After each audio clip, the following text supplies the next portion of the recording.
Good morning, Lego fans, and welcome back to the Back Alley.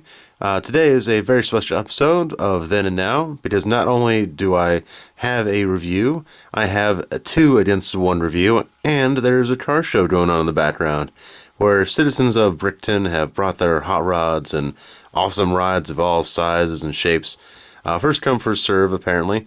But they have all come to show it off, and that's the purpose of car shows, to have a bit of pride in the things you ride. And these 2 sets really are no different, because they both have their own unique styles, despite the fact that they were released sometime apart from each other. The first one in 1994, and the second one in 2017. So let's get started and take a look at these sets. The first 2 vehicles come all the way from 1994, set 6561, the Hot Rod Club. These 2 vehicles are rendered very nicely with the raked roof provided by a little hinge, of course, vintage Lego. A little chrome pipe, probably the only instance of this feature. Very nicely done, if that's the case. Nice contrast with the black and the red, even though I keep messing it up there. See, in very nice contrast with the black and the red. The manifold covers here are actually just 2 little hinged plates, or hinged blocks, I suppose. And yeah, it's a very simple little car, just a little unibody, so that the driver here can actually sit a little bit lower. That's why I included him here. He's out for a nice little drive. But yes, this is a nice little vehicle, and this guy is actually a little bit shorter. It doesn't have the pipes on the side, and like the other one, it has the doors. But the best part is this awesome little scene back here. It's a little palm tree, a little sunset, just very indicative of car murals at the time. Just very, very hot roddy, and I like it. Also very hot rodish is this guy's sunglasses and beard, which I'll get to in a bit.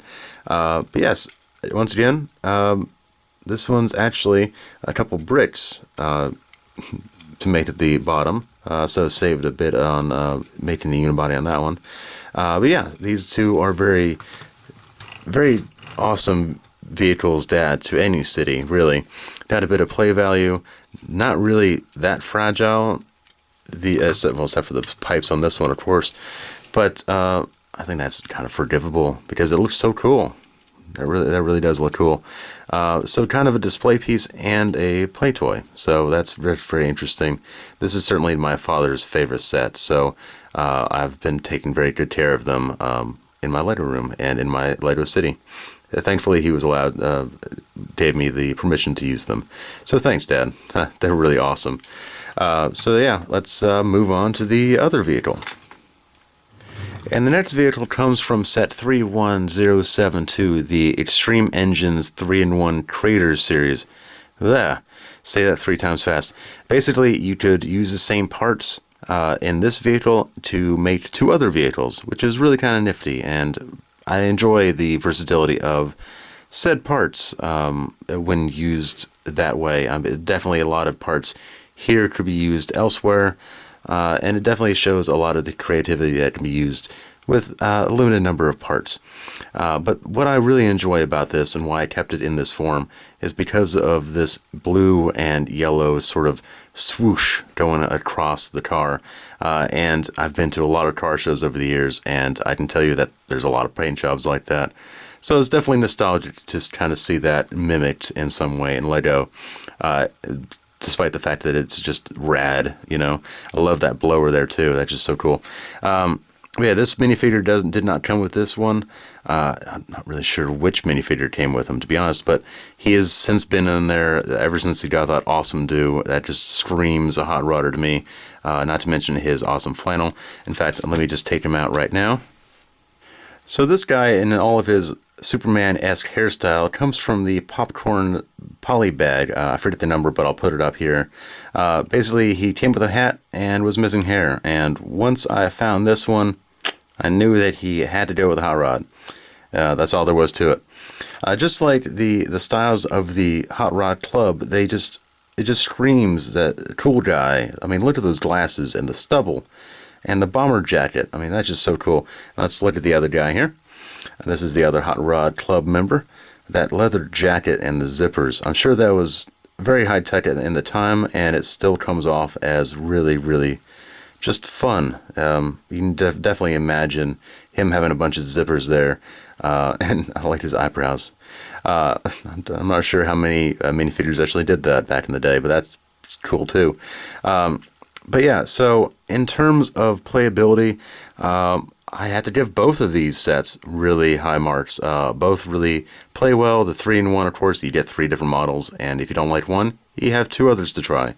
If not that, you can make your own.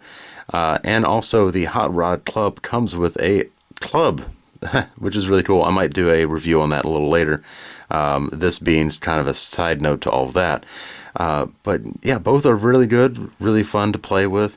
Both have, well, I added this one, of course, but both have really good minifigures, even if you have to add your own. But yeah, so which one's the best in terms of that? Well, I would have to go with basically nostalgia and say that the old style wins with that style is just too good.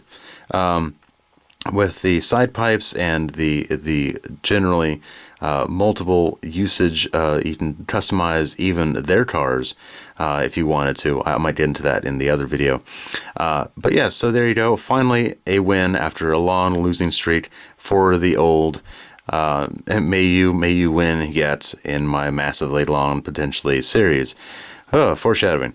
But yes, so there we go. There is a review for you. We got to see some minifigures, got to see some things, a little diorama, I guess. And if you like to see this weird kind of content where I just randomly look at minifigures and Lego in general, please like and subscribe, and I will see you next time. Bye!